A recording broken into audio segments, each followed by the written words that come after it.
Hello, YouTube. Thank you so much for everybody who comes back and subscribes and hits the like button. I really appreciate it. My name is Lauren. My channel name is Sweetie Pie Low. What we've been doing is diving into Reverend Donna Serafina, the psychic, her different readings that she did throughout the months that the kids Tylee and JJ were missing out of Rexburg, Idaho. As you can see in the first video series I did about 3 or 4 weeks ago, that more so talked about the details of what exactly the setting was. So the fire pit, the outbuilding, stuff like that. Well, in this particular series I'm doing now and finishing up probably today, it's more so the details and how they were killed.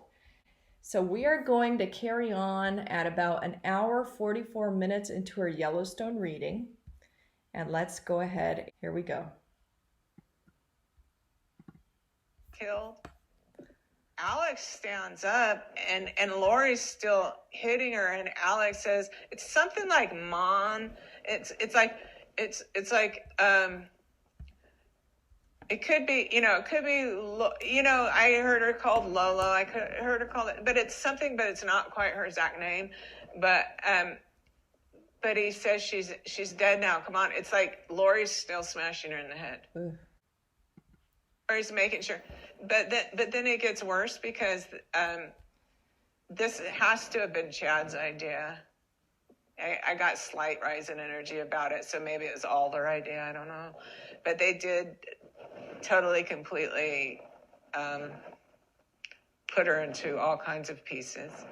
And it's a very graphic scene that I saw last night. Obviously don't need to see the whole thing again, but to say that about it was that the purpose that they did this was for the animals to take away the pieces.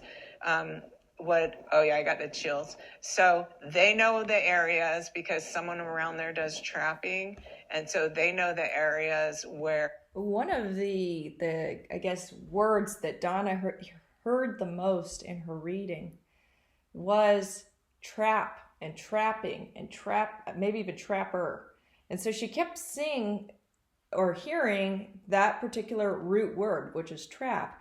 And so as it turns out, I guess, this is what I've heard, this is not what I've researched, but I guess there are some street names in that general area named like Trap or Trapper. And it just kind of continues to connect what it is she was even seeing. So it's kind of weird. Just thought I'd share that one. They put the traps where they know where a lot of animals are. So they wanted the pieces all to be like 4 inches, like not even, and taking off a foot and a leg bone and a this bone. They like were using all kinds of implements and tools. It took them all night. And Lori, okay, so Alex, this is the thing. Alex was grossed out. He had no problem with the murder. I know but it didn't gross Lori out. That's the weird part. Okay, so the murder part, murdering his own niece, he didn't have any feelings, and neither did she. It's like no feelings at all. As soon as she did that, as soon as she realized it was done, it's okay. Now let's deal with the body. And it's just, yeah. And so, like she says, it's like, the murder part's done and Lori's not mourning or tearful or at all kind of quiet or anything. She's not even reflecting about what just happened. She just dives right into, okay, how are we going to clean this up? How are we going to dispose of the body? It's just it's unbelievable. He's at one end, she's at one end, and she's demanding that he like literally disembowel her, Tylee, and Alex does what she says, but the whole time she's like bitching at him, and she just is like goes at the whole thing. Well, like she insults him, she just berates him the entire time, like, get with it, you do it, just get with it, just, like that.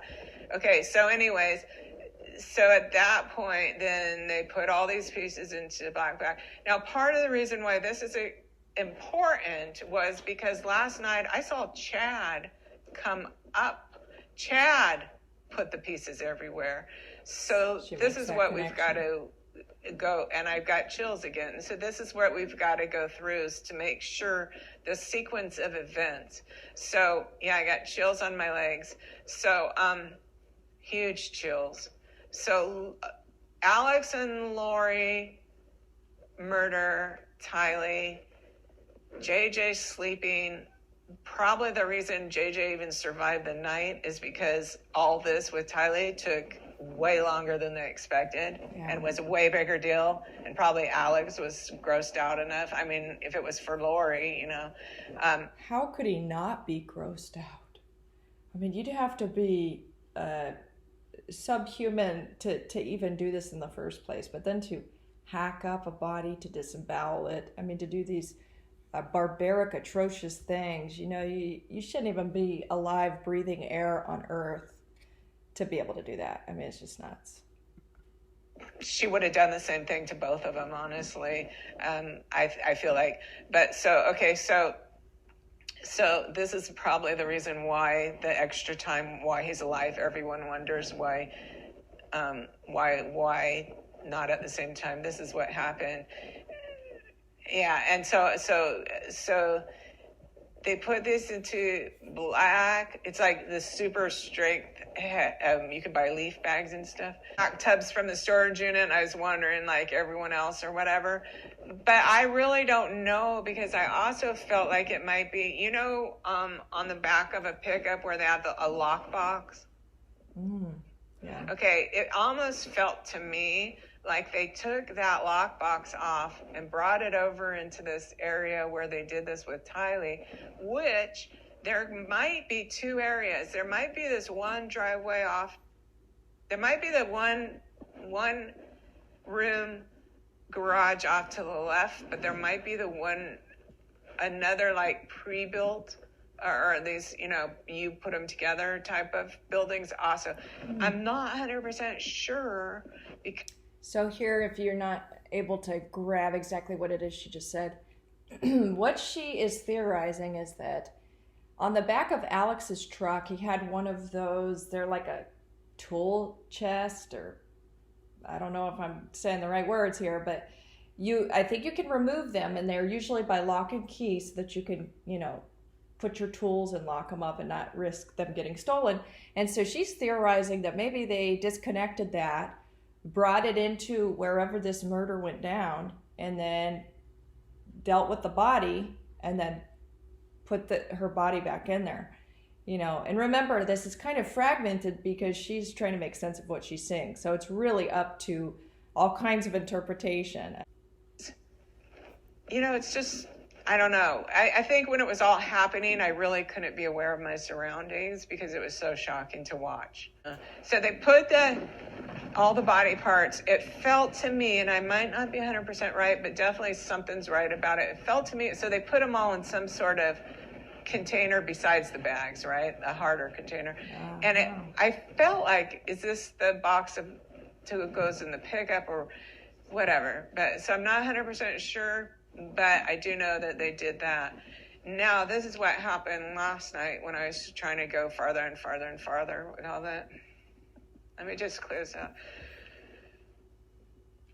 Okay, I got chills about it. So it feels like after the fact, Chad comes up.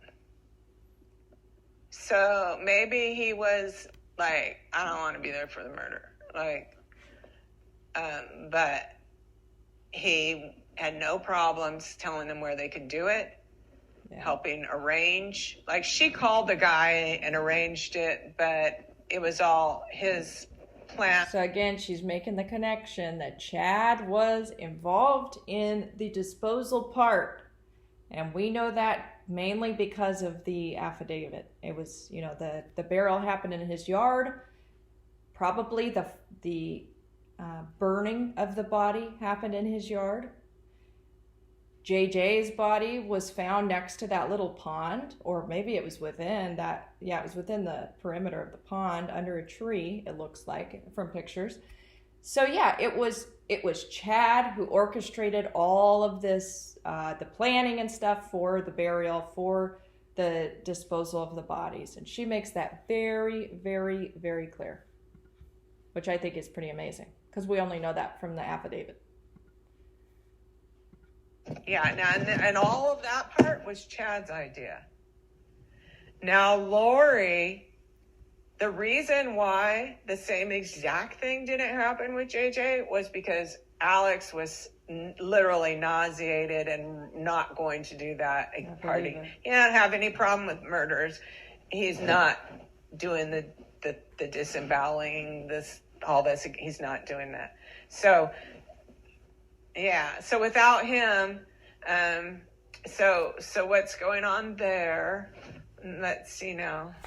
I think what we're supposed to do now, I'm supposed to go blank because what we want to know is the sequence of events with JJ. And I do know the sequence of events with JJ also. Okay, so if you're listening, she's about to start going into what happened to JJ, what she sees in how he was, murdered and disposed of. So let's get ready for that one because it's probably going to be pretty bad. Not as bad as Tylee. Nevertheless, it's still horrible. I could see if he takes me back down the hill or if he keeps me at the cabin with JJ where this happened with. But they did dispose of him around the same place, which I've chill on my leg, like right up at that same area, but they buried him. And again, it's because Alex's refusal to do this thing that made him sick to his stomach. Right there, she makes it very clear that the way JJ was dealt with, the way JJ was disposed of was completely different than Tylee. And she's making that very clear right here. So for her to just guess that, you can't just guess those details and get them right. I'm sorry. So JJ's buried there, but okay. So I guess I know what happened, but I just don't know the location. But I know that he's buried at there, and I'm seeing what happened to him. So maybe I'm supposed to say, I don't know. Do you want me to? Oh, okay. So with JJ, what happened was this. I see that he was in his pajamas. He had flannel pajamas, and flannel pajamas. He was whining about something. He must supposed to be in bed, or maybe he was playing. I assume he's supposed to be in bed. Because I felt a lot of times like he's playing on his toy box, or maybe he's just like he wants something or whatever. But Lori has him there. She's planning on doing this, so it's not like she just gets mad and does this. It's just that she wasn't planning on doing it right that second, but she just did it right that second. Like, instead of going, okay, at 5:00, okay, get ready.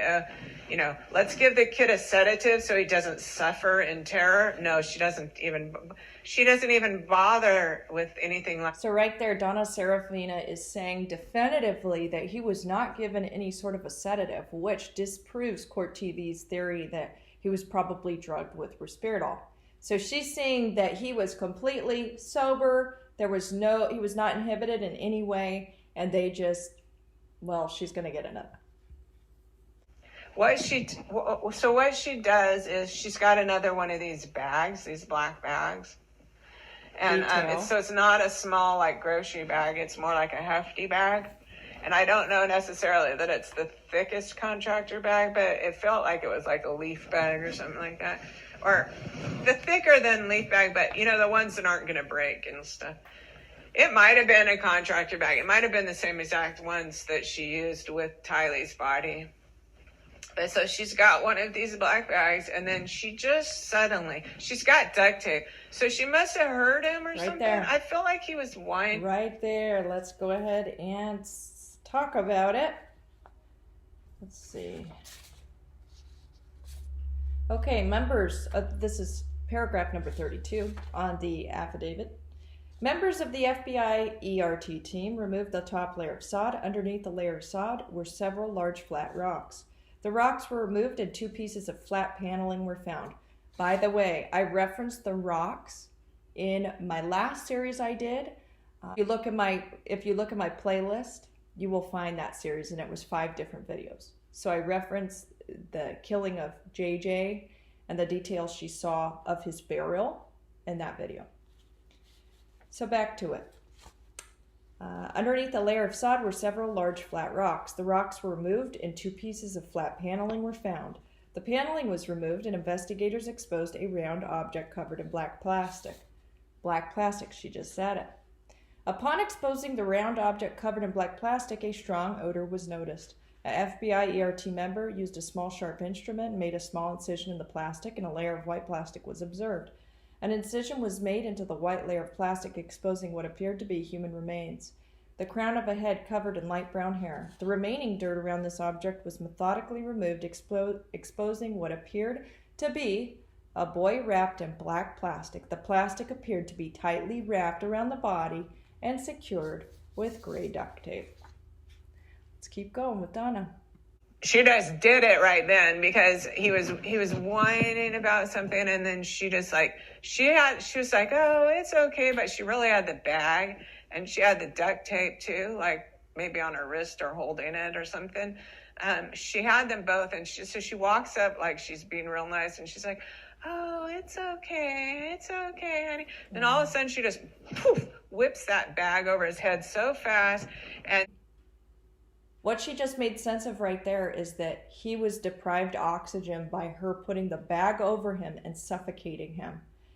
So, again, Donna was right. She was right first.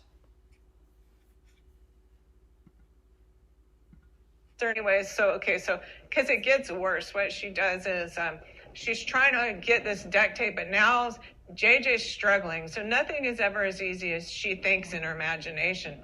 Yeah, he's fighting against her. He's pushing against her. He's pushing her with his hands. He's kicking with his legs. He's trying to resist. And so she's trying to push it down. So she realizes now, oh yeah. So she's trying to take that duct tape to get with her teeth to get it. She can't get it. Some man runs across the room, and that's what I don't figure. Well, he might show me because it felt more like Chad. But I wasn't. But you always assume it's Alex with these murders. But I don't know. I don't even know if So she is presenting the possibility that maybe it was actually Chad who assisted with this particular murder. Very interesting. What do you guys think? Who do you think did all the dirty work? Very curious to know what you think. So the guy runs across the room, and that guy puts his knee across the little boy's neck and puts his hand over where his face would be, like trying to push it. And Lori's getting this duct tape out, wrapping around his neck real tight, and it's like he's resisting for a while, and then his body's going, and he dies. Right there, and his body's laying next to this toy box. So we know it feels to. Okay, so we know that these are the particular items that were found in the storage unit. In just a few moments, Donna's going to start speaking about what she sees as a mural, I think it is, and I'll tell you my idea at that point, but here's some of what was seen in the storage unit. Sorry, guys. Take note of that. You see bicycles. You see that could very well be a container for toys, like she's saying. It's like a toy chest. I really don't know. But I believe she starts talking about this mural here in a few minutes. I don't know that we would call this a mural. It's kind of like a picture cloth thing. Chad that helped her murder JJ, or is it Alex? Because I'm not sure about that part. I have to go blank because he did want me to say this part, and they want me to say this part. And I know that, yeah, because it actually, even though it's horrible, when you finally know the answer, sometimes your mind quits spinning and it's less exhausting. And he's not in that space now, but you know, so always remember that when you're thinking of them, they are not there now, they're here. Okay, but and JJ's more like a little shy about everything. Like I have now seen him a couple times, but he doesn't talk to me and we don't communicate about what happened at all. And one time he was just, one time he was running around, and then another time I don't know if he was sitting on Tylee's lap, so she's seeing his energy, just kind of curling up with her. So, but at first they didn't even have him come, so it made me feel like it's like such a small child, but feeling, and I don't know why, but okay. So just to say, let's see. So we're at this condo, and we need to know. This is what we need to know. So this is where the question comes into play. Did this happen at Lori's apartment, which was apartment 175, or did it happen at Alex's, which was 107? And Chad, through the course of the police first coming to their little area when they're serving the search warrant, and Chad's being questioned by the police, he keeps referring to Alex's little apartment. Oh, just go to 107, or what does he say? He says, the last time I saw JJ was in apartment 107, which leads me to believe either they're trying to divert the attention from Lori's apartment and send them over to Alex's, or maybe it happened at Alex's. I don't know, but I kind of feel, more than kinda, I really feel like it happened at Lori's. It makes sense that it would have. However, oh wait, I just remembered a very strong detail here. The night that we believe JJ was killed, because he was not seen again on, after the 22nd, and Melanie Gibb and David Warwick were visiting. So that tells me more than likely maybe his murder did happen at Alex's house, because remember, Melanie and David Warwick, they see JJ being carried out by Alex. So perhaps Lori ran over to Alex's real quick and then they murdered. Hate to say it so cavalier, but then they murdered him. So again, let me know what you think. I mean, okay, I feel like we're at the condo, but I'm not 100% sure, but I feel like I'm at the condo. Unless they brought a toy box, or there's a toy box. If there's a toy box and a mural on the wall at the cabin with the bunk bed, then it... Remember the mural, what I think could be what she's seeing. It's like a picture blanket, I guess, and it's got, it looks like both Tylee and JJ had their own picture blanket, which is, a sweet way to remember different special events or whatever. I think that's what she starts talking about, but let's carry on. What happened there? If there's not, or if there's a bunk bed in his bedroom with this little mural on the wall and a toy box, then it happened there. To see, because it looked to me like it was Chad that helped her with JJ. Okay. But I'm not 100% sure. And then I wonder that Ian and Melanie were neighbors, right? So then but they're blonde, or that guy's blonde,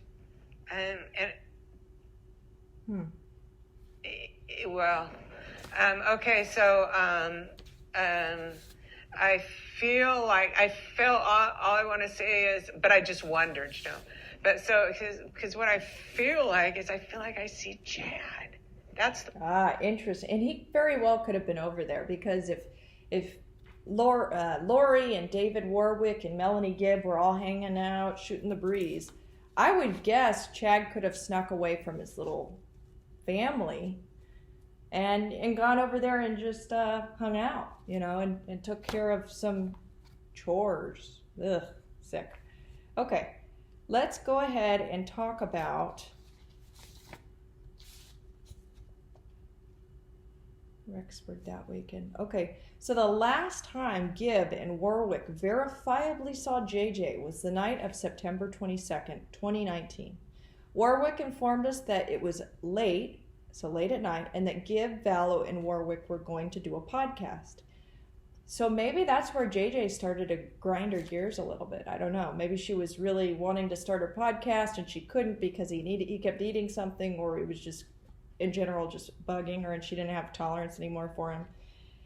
So anyway, Warwick said that JJ was acting up, and so Alex took JJ to his apartment in the complex. When Alex returned later that night, he was carrying JJ, who appeared to be asleep with his head on Alex's shoulder.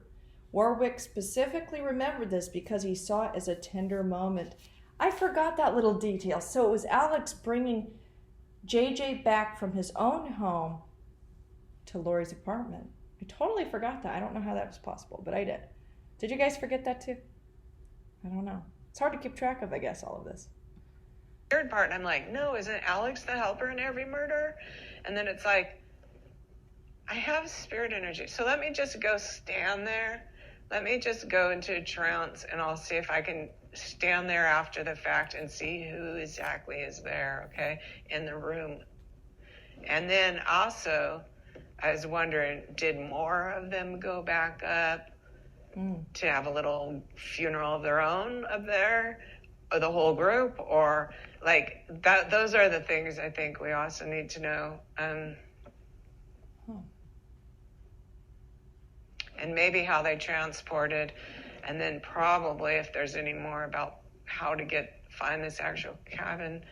It always seems so. And that's one thing that people kind of got hung up on details wise in Donna's reading, is that she's seeing a cabin, but she also sees, for example, in her video where she does 130 cop questions, about 25 minutes into that, she talks about maybe it's not a cabin. Maybe it's just a regular home. But when I've talked to her personally, she says she did see a cabin. So I believe there probably is a cabin. There probably is more that we just don't know that's going to come out in the wash. So just so you know, when she's referencing the cabin, that's what she's saying. So yes, she's seen a cabin, but we know that the kids ended up buried at Chad's just regular home. Modest, small brick home. He's not showing me that, but he's showing me this bigger building. So there's that one smaller workshop, but then there might be this, I think it's on the other side of the cabin house thing, the cabin. Oh. It might be where people have their like little second homes. You go up there for a month at the summer or something. I don't know. But it feels like someone put in a metal, you put it together, but it's big, like where you could store stuff in there. I don't know why we're back in there again, but I'm sure Charles has his reasons. We're back in there again where Tylee was dismembered. Okay. So we're back in there. Look at this. It's kind of almost an aerial view, but here you see Chad's big outbuilding / barn, and then you see what possibly she could be talking about. Oops. The metal, it almost looks like you could assemble it yourself, like a little shed. I don't really know. So again, that's another thing that's up to interpretation. So it doesn't look like, but the first night I felt like it was in that small thing. So, mediumship can feel weird too. Sometimes they just want to give you an idea. And so if you're like, oh, I see we're in the thing, they don't care. So I'm not 100% sure if I'm placing this bigger thing there or if it's there. But we're there again where she was dismembered, where these bags are. He has me there. He wants me there. So he knows better than us what we need to know. That's what it is. We need to stop wondering stuff, and he's going to show us stuff his own way. That's what's going on. Okay. So we're back there where that happened. So she's seeing more details about the outbuilding or barn. Yeah, so Chad has no problem coming after the fact, and Chad doesn't have any emotions about it either. And you know what? He smiles. Like, this is what I think about Chad, is he has this boyish look, so people assume, oh, you couldn't have done that. Because in the movies, people look scary that do bad stuff. But like that's in real life, that is not the truth. And And so he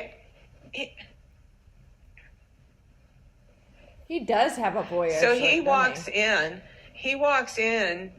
and they've done this, what he expected, but he walks in like, oh, hey, like if someone else did all the moving and then the guy shows up when everyone's almost done and then eats the pizza. That's how Chad, none of them actually have any feelings.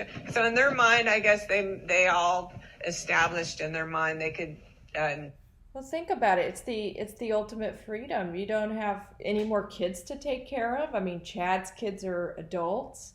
Lori's were under 18, and now she's free of responsibility. So yeah, they don't care. They don't have a care in the world. And of course, this is a month.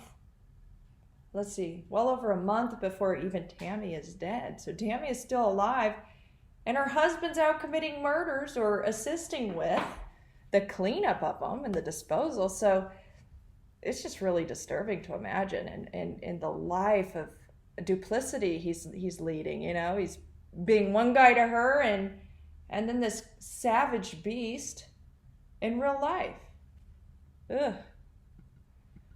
Humanized Tylee and JJ as whatever demons or whatever zombies, whatever they want to call them, but then none of them seem to have remorse at all. None. And there's no bad feeling. Like he comes in like no, not like that. Not like he thinks he's cool, but just like a dork. Like Goofy. It's funny hearing Goofy the her dog sound from effects. Disneyland. And so almost like so funny. It's almost like they didn't even do what they just did. And but now Chad's part in all this, Chad's job in all this is to take all these parts. So this is what Charles is going to show me. I'm pretty sure Alex didn't take part in this part. And it is Chad that puts the body parts all over the place. Okay. Chad comes after the murder and after all that whole night of them doing all that, which is really probably the only reason JJ was alive for a couple weeks after, and I've got very strong chills on my legs about that too. Everyone wonders that question. This makes me start to wonder, and tell me I could be way off, but what if the night that they did this to Tylee, what if Alex just left his phone at home and they went on to Chad's house, and since since Tammy would have been sleeping, maybe Chad could have snuck out, and they did do this in the barn while everybody was asleep. I mean, doesn't that kind of seem possible? And Chad or Alex just happened to leave his phone at home, so it looked like he was there, when in reality they were up all night dealing with that. And then maybe he had to run back there again. I don't know. I'm just guessing. I'm just as curious as you are. And I can't wait for the trial to see what comes out. What actual evidence does the FBI and the police department and all them, what actually do they have on Lori and Chad? I'd love to hear it. And Alex. And that is the answer to the question. Oh, God, I got chills all the way up to my hips now. That is the answer to that question. So Lori's plan was to do the same thing, but Alex just wouldn't cooperate. She is evil at this point. Whoever she used to be isn't even there anymore. She isn't just a person who is evil. She is evil. I believe that if you could commit such an atrocious, just a nasty, violent crime such as murdering your own children, I believe a part of your soul is going to die when you kill that person. And that's what happened. That's probably what happened to Lori and Chad and Alex. And that's why if you look at their pictures, like Lori's picture, let's say from 15 or 20 years ago, it's so much different than how she looks today. It's like all life in her face and in her eyes, and any sort of sparkle that she used to have is just completely gone. And the same with Chad. We saw him, he miraculously dropped all this weight and suddenly he's got this slick haircut and he thinks he's Mr. Cool and GQ. In reality, he's a big doofus. But so anyway, what I'm getting at is you see the light in them. Any light they used to have, it just vanished. Their soul died the day that they killed those kids. It just died. And that's really speaks to the evil aspect that Donna's seeing in Lori and Chad and in Alex. And I just got to let it clear. So definitely Alex is helping them carry down to the boat. So she's seeing Definitely a boat in her that. reading. Now, because he's gross. He's real. Because she saw a body of water, that's probably where she's connecting that there's a boat. When really, in actuality, maybe it's just that they're loading her car or Alex's truck or something. We don't know. But it's interesting. So she's seeing a boat here. Gross. He's really grossed out by what they did. But it's no feeling of caring about her. It's about Tylee. It's just grossed out. Okay, so. No, nothing at all. Just nauseated. Like, this grossed me out to cut her belly open and pull out her intestines while Lori's yelling at me to do this. Lori's down there chopping at her foot and yelling at him to disembowel her because then the animals will eat it all quicker. Like, I'm not kidding you. It was horrific. I see Lori putting them all over, and she's looking to Chad to instruct her, like, the best places to put everything. Sick. But Chad knows where they put the trapper. Chad knows where the people who do the trapping put the trapper traps. So she keeps seeing this trapper. And so they know where a lot of animals come to find food, and that's what they're doing. And Lori's doing it too. She's not doing it submissively. She's just as actively involved. It's the places. She's focused on where's the right places to put them, and he's just over there, you know. Yeah, but she's got a lot of energy towards this. This is not her. I mean, this is her driving though. This is her driving all this. But Chad's a very willing participant. He is not. He's also not the chump as far as Lori manipulating him, because he picked the spot. He picked the spot. So there must have been a time when they talked about, you know.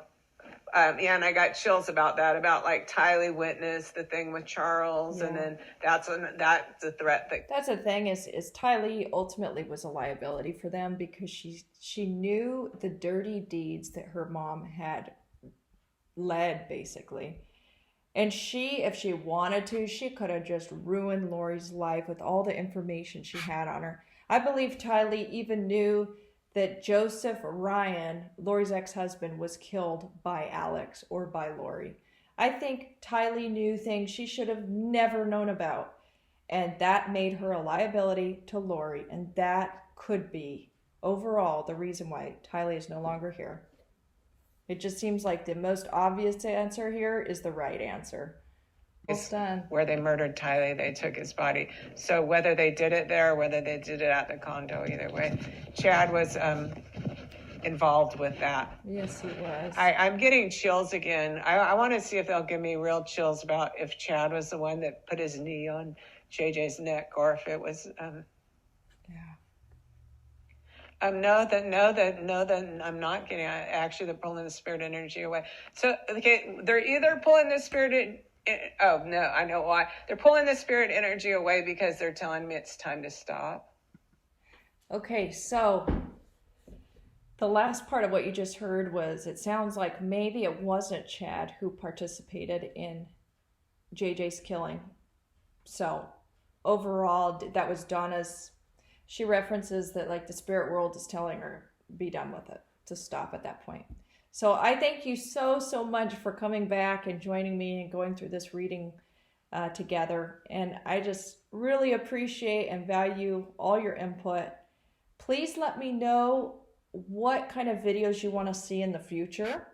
I am really interested in obviously this side of of reality, but I'm also interested in just the criminal aspect. How did Lori get to this point where she could kill her own kids? So thank you so much. I hit over 1,000 subscribers in the last week, and I couldn't have done it without you guys. I really, really appreciate everybody joining me and the comments. And I hope you have a wonderful day. Thank you so much for watching, and please don't forget to subscribe. Take care.